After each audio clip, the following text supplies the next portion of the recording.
حد ليه شوق في حاجه؟ انا حران. انت لذيذ كده ولطيف انا عايز ننسى بقى ده خالص. يعني هو بيتكلم في حاجات كتير قوي، بس انت لو يعني عايز حاجه واحده خد دي. خلينا بقى بما انه مسلسل اسمه كتالوج، فاحنا هنلعب لعبة علشان نبني كتالوج الشخصية بتاعتك في المسلسل. تمام؟ كلام جميل. فانا هسألك شوية أسئلة وبيست على الإجابات بتاعتك نبني الكتالوج بتاع الشخصية. يلا بينا. ماشي. لو حياتك كانت كتالوج تحس نوعه هيكون ايه؟ تنمية ذاتية ولا دراما ولا فانتازيا ولا كوميديا سوداء؟ حياتي انا صدقي مش لا. ولا تامر؟ تامر. لو حياتي كتالوج هيبقى ايه بقى؟ معلش، دراما، تنمية بشرية؟ دراما ولا تنمية ذاتية ولا فانتازيا ولا كوميديا سوداء؟ لا، هو تنمية ذاتية بحتة. هو ما عندوش ولا كوميديا ولا مش عايز يفكر في الدراما، ومش بيروح للمناطق دي. هو عنده هدف واحد وخلاص. لو كان الكاركتر بتاعك اصدار محدود من منتج، كان ايه اللي هيخليه مميز؟ لو كان سبيشال اديشن كده، ايه اللي يخليه سبيشال؟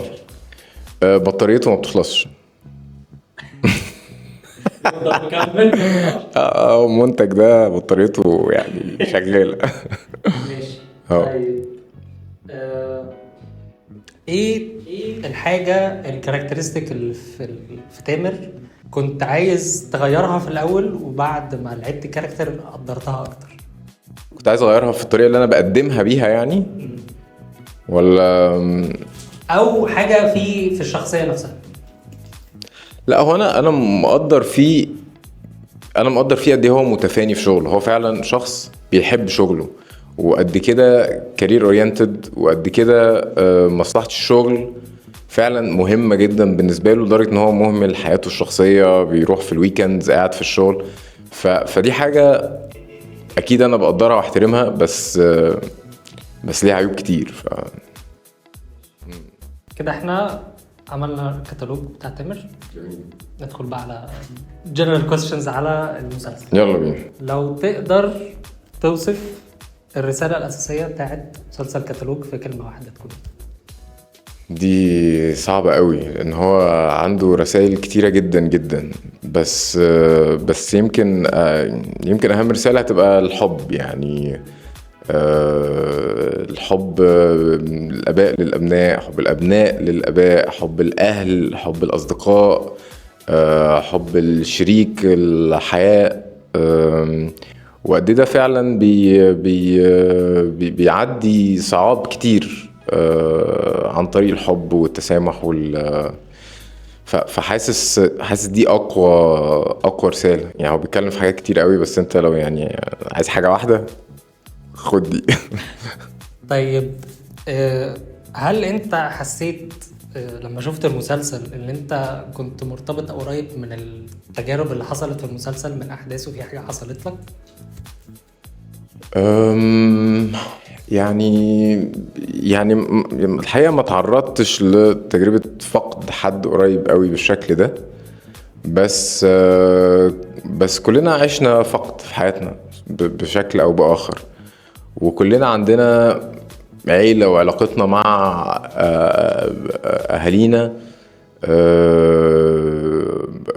دايما علاقة يعني فيها شد وجذب وحب وتوافق في آراء وتضارب في آراء.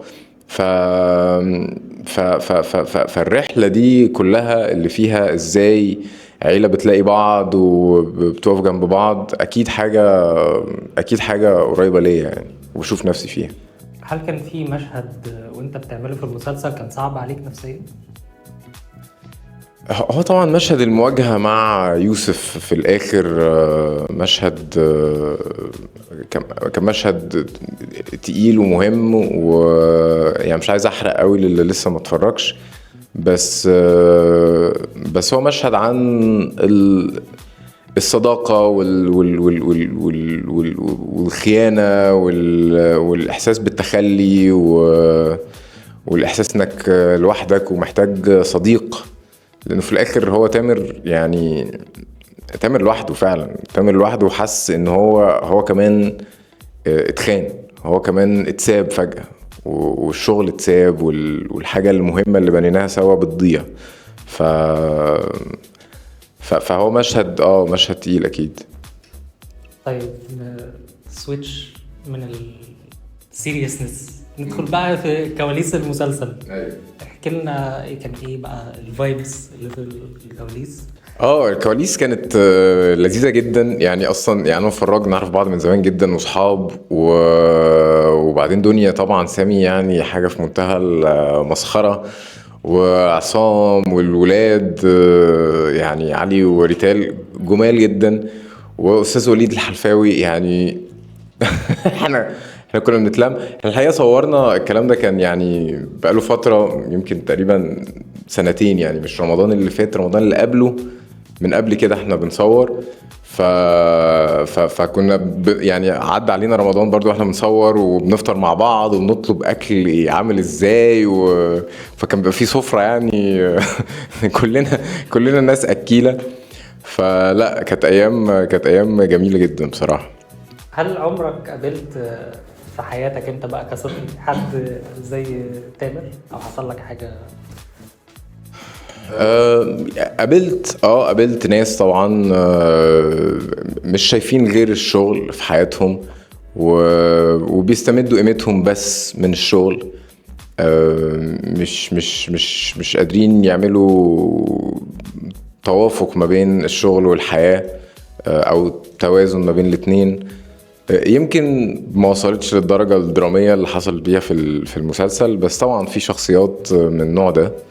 والحقيقة ان هو ده اصلا يعني ده يعني هو تامر هو انعكاس لشخصية يوسف قبل ما يتعرض لفقد مراته وحياته تتغير. بس هو كان شخص برضه مش بيركز غير على الشغل، مع حياته الشخصية مش موجود وسط عيلته، غايب كأب وسط ولاده. فهو صورة كده بتوري شكل يوسف قبل أحداث المسلسل تقريبا. طيب هل في صفات مشتركة فيك انت كصدقي وتامر؟ حقيقي مفيش غير حب الشغل، من غير بقى ايه كل التعقيدات التانية.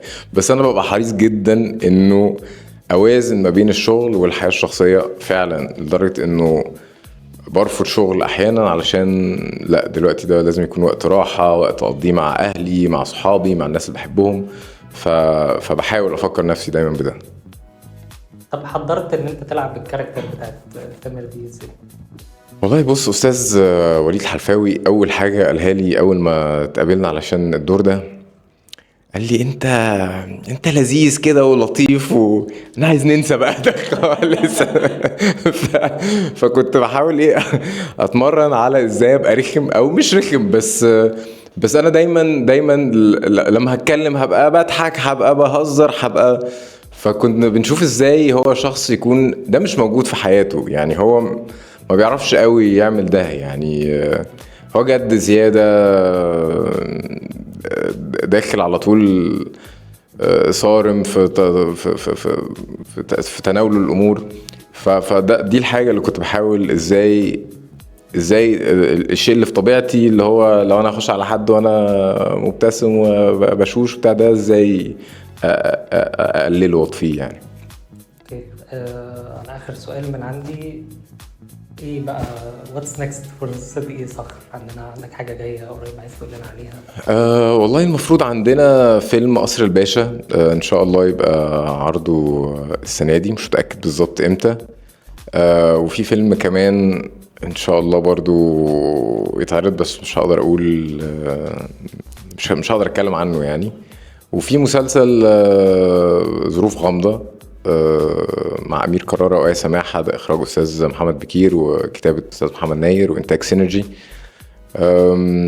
وفي حاجة جديدة كده إن شاء الله يعني يبتدي تصويرها، مسلسل تاني يبتدي تصويره قريب. ففي حاجات في البايب لاين، بس نتكلم عنها قدام إن شاء الله. اوكي، حد عنده أسئلة؟ حد ليه شوف حاجة؟ في أفلام قصيرة في، بس إيه؟ قول الفيلمين اللي اوريدي شغالين دلوقتي مهرجان طول يعني، وقريب هيشتغلوا في مهرجان في مصر. لاف لايف والفيلم واقول لك على قفله. في فيلم ولا عزاء للسيدات او لاف بايت، ده اخراج محمود زين. ده كان لسه واخد سبيشال منشن في مهرجان اسوان، وفي مهرجان مالمو الافلام العربيه خد احسن فيلم، وفي مهرجان كازابلانكا برضو خد تنويه خاص. فهو عامل لفة مهرجانات كده وعامل شغل كويس الحقيقة، أنا مبسوط جدا بيه. وطبعا فيلم قفلة اللي عامله أنا وجيهان شماشرجي إخراج زغبي، ده برضه في مهرجان بالم سبرينجز في أمريكا. فبرضه هم عاملين لفة في مهرجانات حقيقي محترمة جدا. فعقبال بقى ما يجوا مصر ونشوفهم. ميرسي جدا، شكرا.